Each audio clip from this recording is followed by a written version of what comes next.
Kericuhan terjadi usai juru sita Pengadilan Negeri Sungguh Minasa membacakan putusan eksekusi bangunan rumah di Jalan Poros Panciro, Kecamatan Bajeng, Kabupaten Goa. Akibat kericuhan ini, 3 orang dari keluarga tergugat yang menghalangi eksekusi akhirnya diamankan. Aksi perlawanan dari massa tergugat Magga bin Kunnu dilakukan karena eksekusi yang kali kedua ini diduga salah objek. Meski terjadi kericuhan, proses eksekusi tetap dilaksanakan.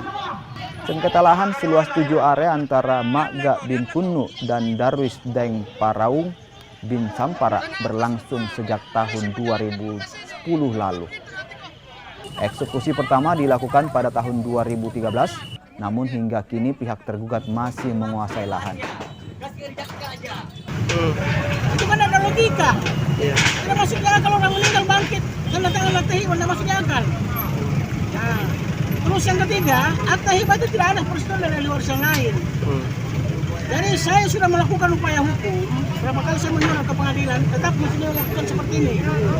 Terus kemudian, saya juga sudah mengajukan perlawanan di Pengadilan Negeri Sungguh Minasa.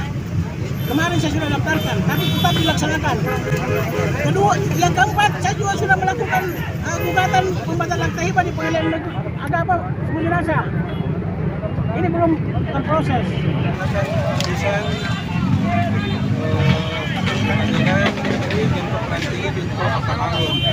Jadi terhadap putusan ini sudah pernah dikeluarkan pada eksekusi tahun 2013 Pak. Ya.